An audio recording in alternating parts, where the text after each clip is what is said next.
세 번째는 강제 납북된 사람들의 비참한 삶.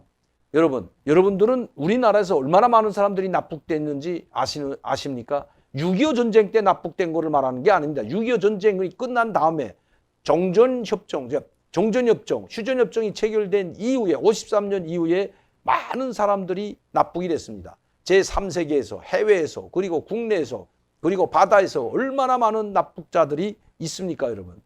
여기 납북자 모임에 최성룡 회장이 사진도 올리고 글도 올리고 계속해서 납북자들을 추적하고 정말 고생 많이 하십니다. 저하고도 통화를 한번 하신 적이 있는데 한번 제가 이 방송에 모시도록 하겠습니다. 그분만큼 북한에 끌려간 사람들에 대해서 관심 가지고 어떻게 해서라도 행방을 알고 생사를 알려고 노력하는 분 저는 정말 처음 봤고 너무나도 감동적이었습니다, 여러분.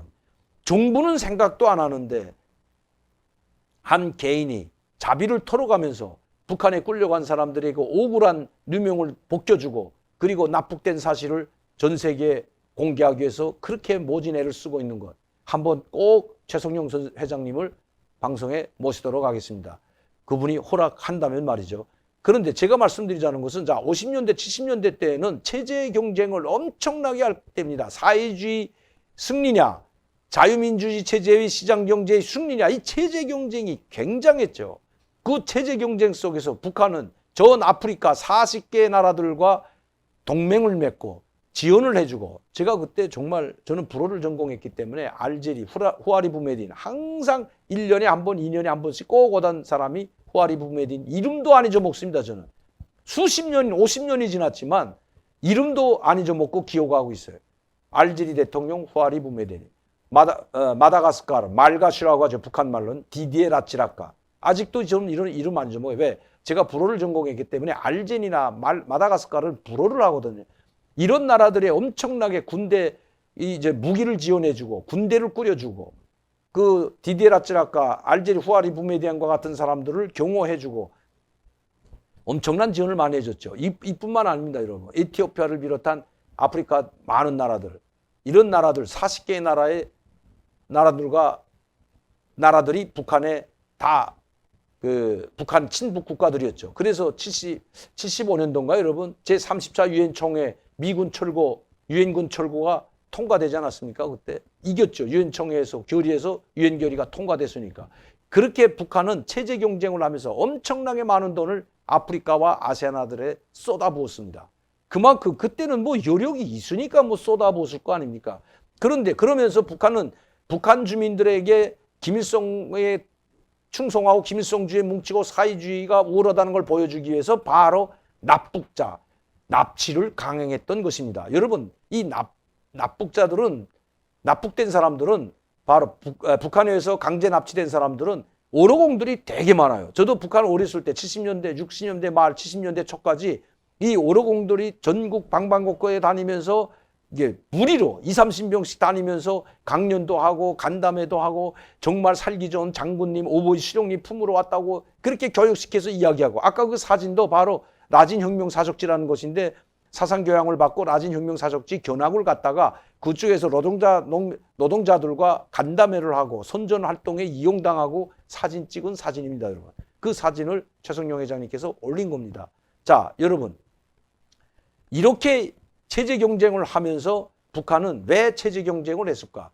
바로 한국 사회를 분열시키고 사회주의가 우월하니까 이 한국을 뒤집어 엎고 북한식 통일, 즉 노동당 정치하의 통일, 북한식 통일을 흡수 통일을 하려고 했던 것이 바로 김일성이었던 것입니다. 그 위에 김정일도 마찬가지고요. 그 위에 대해서는 너무나도 많기 때문에 말씀드리지 않겠습니다. 이런 납북자들 정부가 얼마나 관심을 돌려 있을까요? 그거는 보수 정권이나 진보 좌파 정권이나 똑같다고 생각합니다. 누구도 이 납북자에 대해서는 아랑곳하지 않습니다. 그리고 누구도 관심을 돌려주지 않습니다. 억울하게 납북됐는데도 말이죠. 자, 국가의 존재 가치는 국민을 보호하고 안전과 생명을 지키는 것이 국가의 사명 첫째가는 헌법에도 나와 있지 않습니까, 여러분? 이제라도 저는 늦지 않았다고 생각합니다. 정상회담을 3번이나 하면서 이런 납북자 문제에 대해서 단 한 번이라도 김정은에게 물어봤을까요?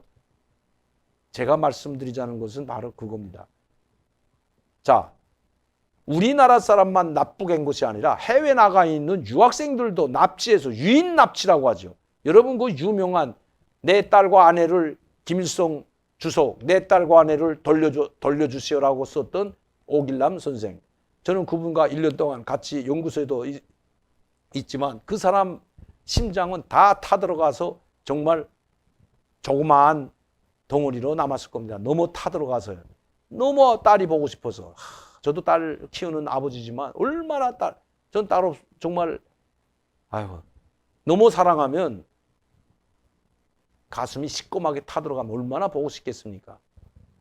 오죽했으면 김일성에게 김정일에게 내 딸, 내 아내를 돌려달라고 편지를 쓰고 책을 냈겠습니까? 여러분. 이 오길남 씨는 동부독일에 가 있을 때 교수로 가 있다가 북한에 좋다고 해가지고 우리나라에 가면 김일성도 만나고 참 북한 여행시켜주고 잘 대우해준다고 해서 여행으로 갔다 납치돼가지고 오지도 못하고 거기서 고정간첩으로 파견 나가는 사람들을 교육을 시키는 일을 했다고 합니다. 그리고 동독에 있는 유학생들을 북한으로 보내는 역할을 하겠다고 자처해서 나왔다가 혼자서 왜 가족은 안 보내죠. 같이 도망칠까 봐. 혼자서 가족을 구하기 위해서 다시 한국으로 들어간 것입니다. 그분의 눈물겨운 사연을 보면 과연 이 북한이 얼마나 악독한 국가인지 나와 있거든요.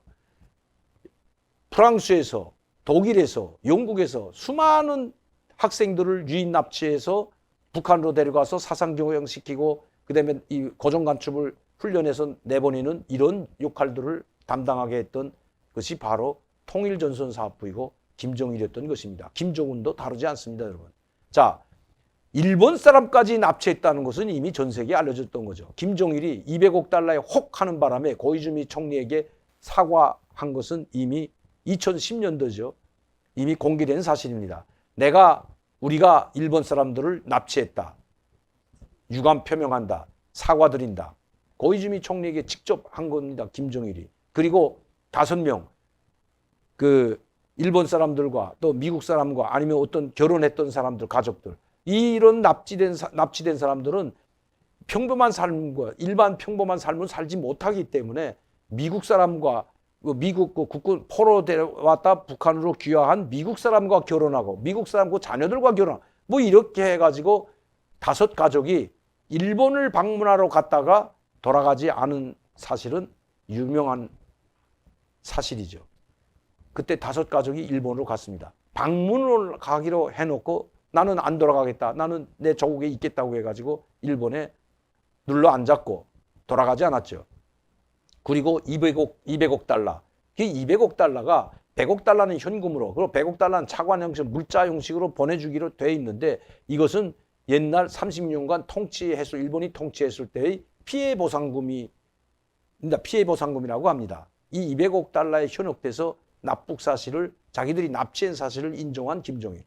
거기에 가장 세계가 다시 한번 주목하고 놀람을 금치 못했던 사건은 메구미 사건입니다. 메구미가 죽었다고 해가지고 뼈를 보냈는데 화장한 뼈를 보냈는데 그 뼈가 DNA 검사를 하니까 이것은 메구미가 아니라는 것이 밝혀졌죠. 그리고 나서 관계가 악화돼서 지금까지 오고 있는 겁니다. 일본 사람들까지 납치해가지고 그러면 왜 납치했을까요? 북한은 제가 알고 있지만 저도 잘 알고 있지만 북한은 항상 한국으로 침투할 것이 60년대까지는 직접 침투했지만 70년대에 들어오면서 직접 침투할 수가 없었기 때문에 일본이라는 나라를 거쳐서 우회적으로 침투하고 특히 유학생들로 위장해서 정치공작원들로 양성해서 보냈던 것은 이미 다 알려진 사실입니다. 그렇게 하기 위해서 납치가 필요했던 거고 또 하나는 바로 김정남, 김정은, 김정철이도 예의는 아닐 겁니다. 김정남이 항상 일본으로 갈 때 일본 사람이나 아니면 마카오 사람이나 이런 요건을 위조해가지고 갔는데 일본 말을 그렇게 잘하기 때문에 일본 사람도 깜짝깜짝 넘어갔다고 합니다. 바로 김정일 자녀들에게 일본어를 직접 가르치고 일본식 발음, 일본식 생활 습관을 가르치기 위해서 이렇게 했다고 합니다. 이런 사람들은 결코 절대 사회로 내보내지 않습니다. 또 국가보위부가 관리하지도 못합니다. 연락소에서 관리하기 때문에 어디에 가 있는지조차도 모르는 것이 오늘의 북한의 현실인 것입니다. 아직도 메구미는 살아있다고 합니다. 그런데도 죽은 사람의 다른 뼈를 화장해서 일본으로 보낸 북한. 이 일본이 북한이라는 나라는 바로 이런 나라라는 것을 우리는 잊지 말아야 됩니다. 일본 납북자도 수십 명에 달합니다. 우리 국민들이 납북된 수백 명에 달합니다, 여러분. 우리 국민들이 납북된 사람들은. 물론 그 중에서 돌아온 사람들도 있지만 돌아오지 못한 사람들도 상당히 많이 남아있다는 것. 얼마나 비참한 생활을 하겠습니까? 거기서 불만 불평을 하면 간첩으로 몰아가지고 이 한국에서 간첩으로 위장해서 북한으로 왔다고 해가지고 정치범 수용소가거나 아니면 총살해버리고 조용히 없애버리는 것이 바로 북한입니다. 이렇게 무서운 사회가 북한이기 때문에 북한에 대한 단 한마디 불평 불만도 하지 못하는 것이 바로 이 납북자 분들의 비참한 삶인 것입니다. 평범한 삶을 살 수가 없는 것입니다. 임전 씨라고 아마 여러분들 제가 TV를 해서 알 겁니다. 북한에서 탈북해서 우리 이 모란봉 클럽에도 나오고 방송 활동도 하던 그 임지연 씨.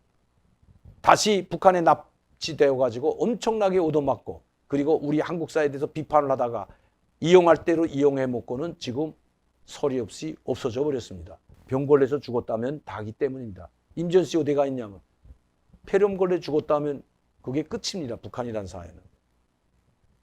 납북자들도 그들과 다름이 없다는 것입니다. 더 비참한 삶을 살고 있다는 것 우리는 잊지 말고 일본 납북자든 우리 한국 국민의 납북자든 강제로 북한에 납치된 사람들에 대한 관심을 가져야 된다는 것입니다. 제가 이 말씀을 오늘 여기서 드리는 것은 문재인 대통령이 3번 김정은을 만나면서 과연 이런 사람들의 우리 국민들의 이런 사정을 단 한 번이라도 이야기했을까요? 이야기했다면 아마 우리 언론에서 대서특필 했을 겁니다. 그런데 그런 뉴스는 전 한 번도 들어보지 못했기 때문입니다. 한번 다시 시간이 되면 우리 납북자 가족 모임 회장 최승용 선생님 모시고 다시 한번 이 방송을 하도록 하겠습니다.